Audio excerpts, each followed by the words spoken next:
Hey everybody, it's your Uncle Bear. So I'm waiting to take off here in a few minutes. I miscalculated because of the daylight savings bullshit that I go through. Most years I just make it to where, if I'm on the road, I'll stay in bed for 11 hours instead of 10, if it happens like I say, overnight or whatever. Or if I'm at home, it's not usually an issue, I'll stay home 36 hours. So this trip time was a little tight, and I didn't go off duty at the house until late Saturday morning. So I figured I'd be ready to go by 9:30 Sunday night, regardless. Nope, the ELD just has a gap from 2 to 3 a.m. Sunday morning. In other words, that hour just doesn't exist, apparently. So I have to sit here until 10:30. Freaking ridiculous. Anyways, so yeah, it is what it is. But what I wanted to talk to you about tonight. Yeah, I know, I'm an idiot. I get it. Now, what I wanted to talk, I've said it before that, if you get in an accident or a wreck, it's not the end of the world as long as nobody gets hurt or killed, and you learn something from it. It's not the end of the world. Property can be replaced, lives can't. But that being said, I was thinking back to my first wreck. I've had two major wrecks, and by the grace of God, I was the only one involved in both of them. The first one was out in Bronx, New York. I was on the Cross Bronx Expressway, I-95. It was about 10 o'clock their time on Easter Sunday morning, and I had a load of number one dressed acorn oak, and it was wrapped in just plain polyethylene and not the grip paper that some of them use, which shouldn't matter, but I had just stopped to tighten my straps down in Pennsylvania. And anyway, on the Cross Bronx Expressway, you go under there's an underpass, you go under it, and then there's a 40-mile-an-hour curve to the left. I was in the center lane, and I was going around that curve. The last time I looked at the speedometer, I was doing about 37, 38, and still going down a little bit, And she just the only thing I could figure happened was it was misting out that morning, and the only thing I could figure is the load sweated underneath the tarps and just slid on me.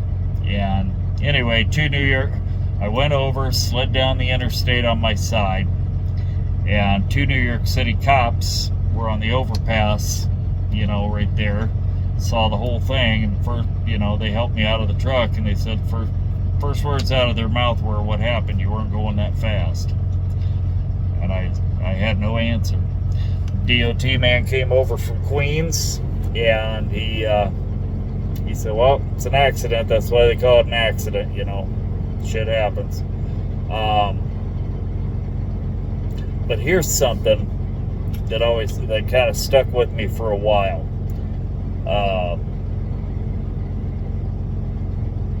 For some reason, I didn't back then. We had the lap seat belts, and it was still required for truck drivers to wear them. I just decided not to wear them back then. But anyway, I wear it now.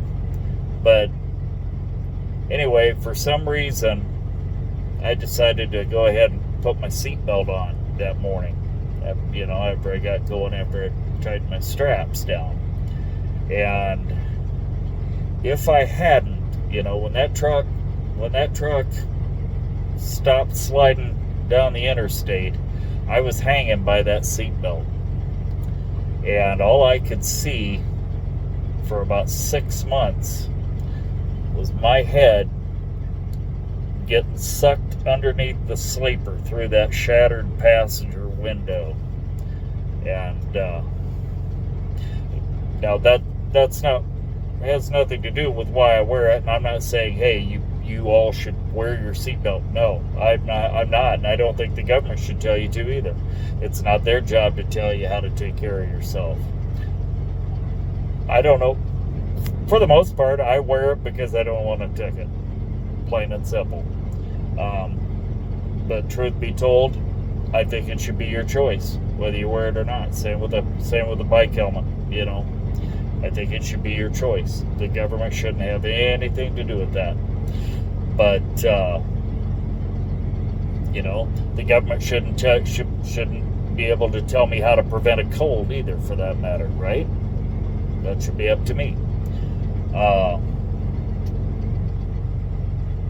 Which, by the way, you can't really prevent a cold unless you wrap your head in freaking cellophane or something. You know, it's an airborne virus, just like anything else. Anyway, so yeah, I didn't really learn anything from that. I didn't really learn anything from it. But by the grace of God, I had my seatbelt on, and when I went over, I had traffic backed up into New Jersey. It was heavy traffic, and nobody was on either side of me when that happened. Nobody was on either side of me. So yeah, nobody got hurt, nobody got killed. It was strictly property damage. I got fired over the deal. You know, back then, you know, I mean, that's all it took. If you got in a wreck, you got fired. But it was what it was, you know. And the New York City Police Department, those guys were super nice. The DOT cop was super nice out there. You know, the cops told me, they said, go up to this, there's a dinette right up here. They said, go on up there and get you a cup of coffee. Call your company. There's a payphone there. Call your company and let them know what's going on. We'll take care of this and get somebody out here to pick it up. And, you know, you just relax, settle your nerves a little bit. So that's what I did. And when I got back from the dinette, the police officer came over to me and he said, DOT man's here from Queens. And I said, really? And he goes, yeah, he's got your logbook. I said, oh, good. There's some good news. But yeah, he asked me, he said, I have one question. He says, why haven't you touched your logbook since whatever town down in Kentucky, you know? And I said, I just haven't gotten around to it. He said, all right. He said, well, it's an accident. That's why they call it that. So anyway, and that was all that was said. So anyway, it's just one of those stories. We'll talk to you later, everybody. Be safe out there.